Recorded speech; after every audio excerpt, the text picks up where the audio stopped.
My name is Jordan Heath Rawlings. I'm on a mission to help Canadians navigate their finances. Join me on In This Economy as I help you understand the systems behind your money problems so you can finally start thriving even in these unpredictable times. Listen to In This Economy at the Frequency Podcast Network or wherever you get your podcasts. Find your frequency. You're listening to a Frequency Podcast Network production. When we talk about the cities of the future and how they'll best serve the people in them, what makes them truly livable, and the need to combat the effects of climate change, we mostly talk about greenery. We think of grassy public parks and shady, tree-lined residential streets.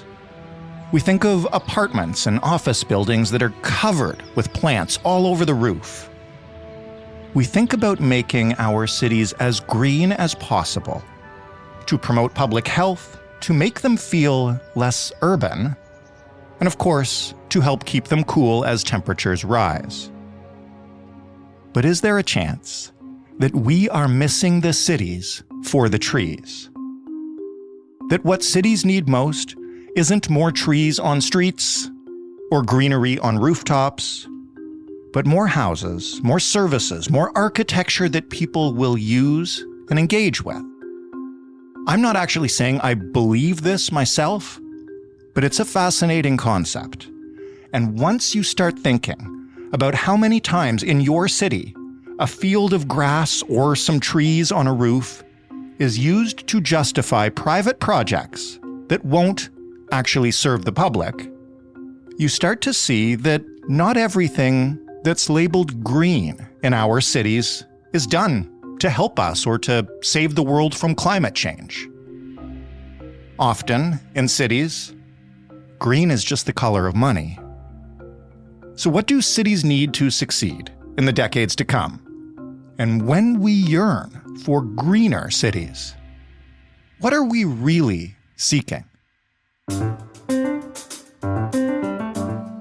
I'm Jordan Heath Rawlings. This is The Big Story. Des Fitzgerald is a professor of medical humanities and social sciences at University College Cork in Ireland. He's the author of a fascinating new book called The Living City: Why Cities Don't Need to Be Green to Be Great. Hello, Des. Hi, Jordan. Thanks so much for having me. Thank you for finding time for us. This is a fascinating topic, and I want to start, I guess, just by setting the groundwork. Where does the idea of green cities originate? How old is this term? In its current form, it traces pretty specifically back to the second half of the 19th century. So really, what we today think of as the green city is a product of what was called the social question at the end of the 19th century. And the social question is a kind of collective or collection of anxieties around the bad effects of the growth of industrial capitalism and its instantiation basically in huge and growing urban centers. You see that all across the world, in North America, in Europe. And that led to inequality, to poor housing conditions, to poverty for a lot of different people. And so you had a range of solutions aimed at resolving what became known as the social problem. And around the late 19th century, a guy called Ebenezer Howard in England had the innovation of thinking about urban planning as the thing that might actually fix a lot of these problems. And Howard had the idea that there was good reason that people left the countryside, left agrarian work to come into the cities. They wanted a social life, they wanted better income, they wanted more opportunities, all the kind of things you'd imagine. Right. And yet he recognized the actual state of life in those cities was often pretty terrible. Air quality is terrible, the atmosphere is awful, a lot of illness, a lot of poverty. And so Howard had this idea that what we needed was something in between those two things, something that was not quite the city, not quite the country, a kind of a hybrid space that was both urban and green. And that was the green city, the garden city movement as it became known. And it really is the long tail of that movement that we're still living with today. What do people think of mostly when they hear the term green city? What do they picture? I know what I picture, but maybe you can help us.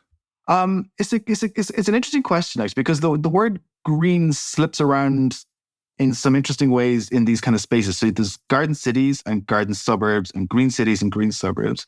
I mean, obviously, what it usually means is some kind of measurable increase in the amount of green space in an urban area. Today, that's usually measured by things like tree canopy or the percentage of vegetation within a certain amount of space. But the actual, physical, experiential level, what you usually get is parks are more prominent, right? So, for example, Ebenezer Howard founded 2 cities. One of them I go visit and talk about in the book. It's called Welwyn Garden City. It's not far from London. The main street of the town is a park. It's a green space that you kind of walk up and down, and lined on each side by quite nice shops. So it's that kind of emphasis on always being in or surrounded by or having contact with nature in some kind of way is really what defines, I guess, the experience of the green city. And I think most of us would inherently agree that, trees are good. Their presence in cities is wonderful and does nice things. But you mentioned in the book, they have some negative political associations. How did that come to be? Can you explain it? I mean, I guess I mean that on 2 different levels. I mean, one is I think this idea that the kind of unconscious or easy idea that a lot of us have, which is that trees are good, is pretty superficial. It's pretty recent. I think for a lot of human history, actually, trees, forests, woodlands, wildernesses were spaces of terror and horror and fear. And we think today of the kind of green canopy as a nice pastoral thing that encloses the city, but of course, for much of human history, the green canopy was a space under which bad things could happen, right? You were kind of unseen, you were hidden, you were away from civilization. So I think we should kind of at least provincialize that easy association we have between trees and kind of calm and goodness and all those things.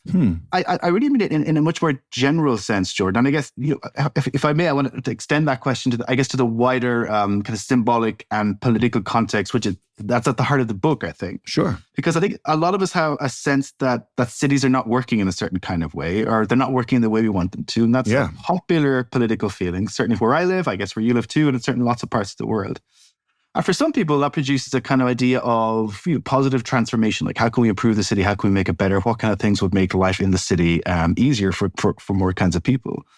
But for others, it produces what I describe in the book as a kind of a fantasy of return, which is this idea that maybe life would have been better or could still be better if we were to return to the living arrangements we had before the kind of great period of urbanization altogether, maybe even before the modern world altogether. And I think that's a fairly unambiguously negative or reactionary political feeling, and one that's increasingly common today. And not to be really alarmist about it, or not to use the F word too quickly, Jordan, but I think there's an unambiguously fascist political sentiment embedded in that. And I think fascism has always laundered itself on ecological ideas, right? Organic farming its origins are in the British Union of Fascists. And so I think it's in this context that I think it's appropriate to at least have a pause around the idea that the city is something that needs to be remediated or made good with a canopy of green stuff. I think there's a lot of kind of dodgy political stuff going on underneath that idea. Before we get into why and how we may have been misled or even maybe just sold a bill of goods here, what kind of data do we have on the effect of green space or tree canopy on quality of life and the environment and cities?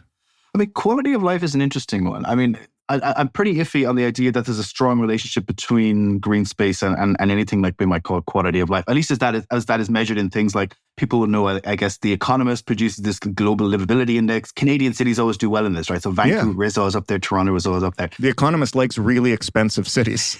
But genuinely, indeed, there's that correlation between expensiveness, unavailability of affordable housing. The relationship between those things and what The Economist understands as livability is, I think, worth paying attention to. I think what we do have pretty reasonable data on, or where I think there's decent research, is not so much the relationship between green space and quality of life in that abstract sense, but the relationship between green space and individual people's moods. I think there's a reasonable amount of research on that now to show that, at least for some people, some of the time, in some kind of situations, being in and around green space, having regular contact with green space, does have some kind of calming or restorative effect. Sure. And for some people who may otherwise have been predisposed to, let's say, the development of mental illness, that calming restorative effect over time, I think it's fair to say, at least lowers the likelihood of developing that illness. I think that's a reasonable, fairly inarguable thing at this point. When a city pushes to actually do this physically, to create more green spaces, to change its layout in order to further the pursuit of becoming a green city, who wins and who loses? a good way to think about this is the way in which contemporary construction projects are often laundered by the use of green space. Explain that. So, for example, there was a big controversy in London a few years ago about something called the Garden Bridge. The Garden Bridge was a new bridge over the River Thames, which was to be designed by a very famous British designer architect called Thomas Heatherwick. And Heatherwick had this idea that he would create this new green space for London. It would be a pedestrian bridge over the Thames, a resource for the city, for the citizens in the city. But it became quickly apparent that what was actually at stake there was less, a park over the river, but really like a corporate event space, right? That people would actually need to have tickets to cross it, that it would be closed to be hired out to big banks in the city of London all the time. And that really, what was being created was a certain kind of privatization of space over the river, but that was being laundered by the idea of the garden, right? Because it was green, because there would be native plants there, that it felt like a public good. And I think that is a kind of thing you see more and more often in urban development. That kind of idea that once you put some trees on top, it becomes a public good. Right. And that otherwise low value, low quality construction that isn't particularly attentive to affordable housing needs, to what people in the neighborhood actually want, is laundered by a certain kind of relationship to green space, whether that's living walls, the provision of parks, and so on. So I think we do need to be attentive to the way that things that are not particularly, let's say, don't have great public value, are often imagined to have that value through green space. We have a big housing crisis in this country and a big affordability crisis. And I am in favor of, and have been in favor of, and most of the listeners on this podcast are in favor of finding ways to solve that, finding more housing for people. I live, though, across the street from a lovely little park. If somebody put forward the idea of, hey, we could just pave over that park and we could actually put a pretty big condo tower in here with a bunch of affordable units, I would say hell no. And I wonder about, my commitment to a green city and, because I can already afford to live in this city, and what it means for those who can't when green space can take precedence over less beautiful but more practical uses of the space. I mean, that's not what's going to happen, right? So no one is going to pave over a public park and build condos on it. Right. What is much more likely to happen is something like the opposite, which is that someone's going to build a pretty crappy condo development somewhere in your neighborhood, and they'll put some kind of sky garden on top of it, or they'll plant a bunch of trees in the front of it, or they'll kind of claim that what is actually being built here is not some private development to be sold on the market, but actually a public good for the neighborhood in terms of the provision of a green utility. That's what I mean by kind of green space laundering, let's say developments whose benefit is not super obvious in terms of the wider neighborhood. I think that's the thing to watch out for, not the condos being built on the green stuff, but the green stuff being put on the top of the condos, actually. Now that I picture it that way, I mean, I can picture several places in my city that are almost exactly that, and several proposals for public spaces that we have on the table right now that always have these little green spaces or these trees on top of them to make them look great. I've mentioned the designer Thomas Heatherwick before, and I'll mention him again at the risk of kind of overemphasizing Thomas Heatherwick. But he built this really famous space in Shanghai called 1,000 Trees. This huge retail and kind of high-end living complex in the center of Shanghai, which of course is a booming, rich, hyper-diverse city in many ways. And what they've done is they've built this high-end retail and housing complex, and they've literally covered the top of it with a canopy of trees. So it looks like a hill from a distance. The idea is that from a distance, it looks like there's a new hill at the center of Shanghai. And it's that seems to me just, is what should make us really pay attention to what exactly trees are doing in our cities. Like what is being smuggled into the city under the cover of the tree. Is there a better way to approach the need, because I will call it a need, for public space, green space, and, all the positive things that it can do in our cities, and balance that with the need to build better cities, whether they're green or not? I don't know. It's a very serious question, and one that's kind of bedeviled the history of architecture. I mean, I talk a lot in the book about Le Corbusier, the Swiss-French architect, who's kind of one of the main characters in the book. And Le Corbusier, who, by the way, I should stress is a terrible person, a fascist, an anti-Semite, was someone who's widely associated with the birth of the modern movement in architecture. Le Corbusier made this famous plan for the center of Paris called the Plan Voisin. You can see images of it. There's very famous images where essentially he proposed to just level this entirety of Paris, level the whole city, and build these very tall square tower blocks at regular intervals across the city. And this is often kind of given as an image of, the kind of the horror of kind of the modernist ambition, right? Which is the kind of the collapse of the city and its transformation into this kind of dull, machine-like metropolis. What Le Corbusier thought he was doing was creating space between the towers at ground level for the provision of green space. So he kind of had this idea that there would be like vegetable gardens and that kids would come after school and play at the bottom of these towers. That actually by building up in that like really vertical way, that hyper vertical way, that something you do also is you create more space at the bottom, and that can be used for greenery, blue space, rivers, whatever it is you want. Right. That's not a serious plan, but I think the kind of relationship between those two things, between, let's say, verticality and density and green space, is often more complicated than we think. And it's kind of well worked through in the history of 20th century architecture. I want to go back to the environmental piece just for a moment, because I've often been told by climatologists and climate experts that we need to be putting green stuff on top of everything in cities as the world warms up and as we need to mitigate what will be deadly heat waves. So how do we figure out the line between there's trees on top of this because it's a corporate project and we just want to push it through, or there should probably be trees on top of everything now? Yeah, it's a really good point. I have a nervousness about this book being read or understood as in some way anti-environmental. Right? I mean, that was my first question about it, to be honest with you. Right. Yeah, for sure. So no, I have absolutely no quibble or objection to the fact that there is clearly important work that green space is doing in cities in terms of climate collapse, right? That's clearly the case. And in the book, I talk a little bit about how people are thinking about that in Melbourne, in Australia, which is a very particular relationship to the worsening climate. I mean, I'm in the EU right now, and the EU is literally today, I think, just passed finally its nature restoration law. And one of the big things the nature restoration law is going to be mandated increase of tree canopy in cities throughout the European Union. None of this, I think, is bad at all. I think, the kind of evidence for what trees do in terms of bringing temperature down and making spaces more livable in that way. I'm in Cork, which is in the very south of Ireland. And this summer, we've seen huge amounts of large rain events and lots of flooding. Right. Much more than we usually do. And it's become apparent that we don't have stuff on the ground to soak up the volume of water we're going to increasingly get. It is obvious to me that we do need to bring green space into cities to deal with the situation of a worsening climate. I guess I want to retain the right to be kind of critical at the cultural and political level too about, the kind of associations we have with trees. And I guess our capacity to retain some kind of love for urban space in its own right? To not think of the city as a thing that just needs to be transformed into a park or a garden or a forest, right? That the city is a real thing in its own right and a thing that's worth valuing. Okay, then if not green space, what should cities be focused on to be great? What should they transform into, or should they not transform at all?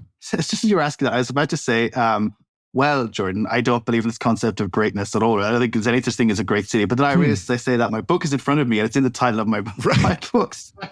I think I do think I need to own that a little bit. I mean, I guess I am genuinely sort of against the idea of cities being great, at least at the kind of macro scale. I mean, one always thinks like great for who, right? Every city is great for somebody.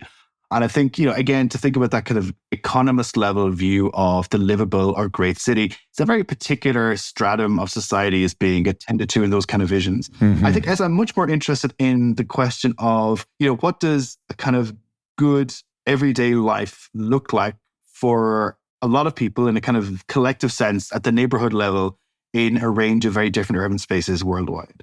And that the answer to that is going to be a lot of boring stuff, right? It's going to be boring stuff around people's access to decent housing, to relatively secure work, relatively low levels of inequality, gender equality, all those sorts of important but dull, mundane things that we already know and are already not doing. And I guess one of the reasons I'm so consistently suspicious of the idea that urban transformation comes through planting trees is that, what are we not doing when we're planting trees? Or what kind of solutions are becoming invisible? What kind of things that we already know about but don't have the political will to deal with are continuing to be ignored?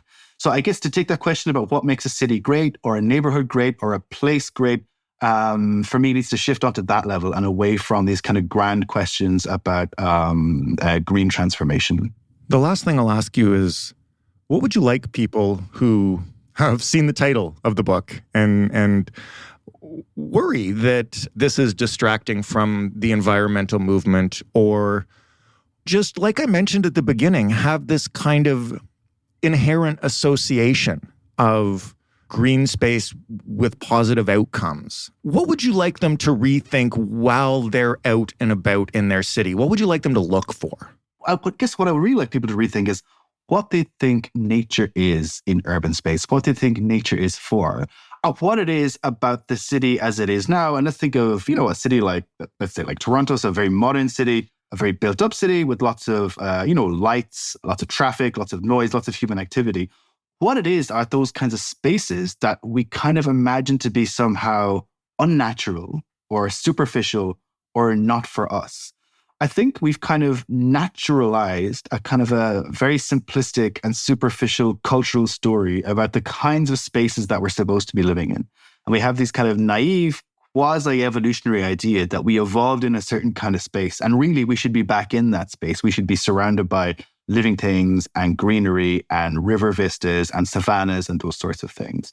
And I just think none of that is true. And I don't think it all tracks with actually most of our daily experiences of being in the city, which for all its problems and its inequalities and its violence and its capacity for harm and all those sorts of things, I think still has a real sense of promise and joy and diversity and human flourishing, right? I think I do think, to be a bit grandiose about it, Jordan, I think if we're going to think seriously about transformation in the next few decades, and presumably we have to think about transformation at some kind of level, for me, it can only be through a valuing of and a commitment to the city and to urban life as it has developed over the last couple of 100 years. Des, thank you so much for this fascinating conversation, fascinating topic. My pleasure, Jordan. Thanks so much. Des Fitzgerald, author of The Living City, Why Cities Don't Need to Be Green to Be Great. That was The Big Story. We would love to hear what you thought about that episode.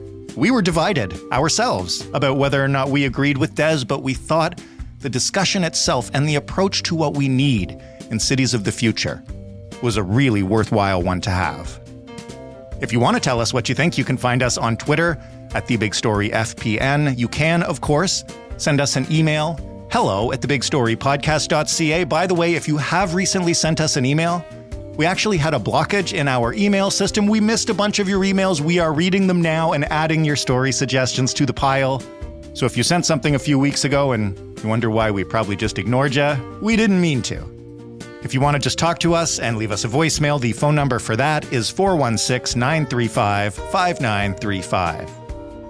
Joe Fish is the lead producer of The Big Story. Robin Simon is also a producer. Stephanie Phillips is our showrunner. Mary Jubrin is our digital editor. Diana Kay is our manager of business development.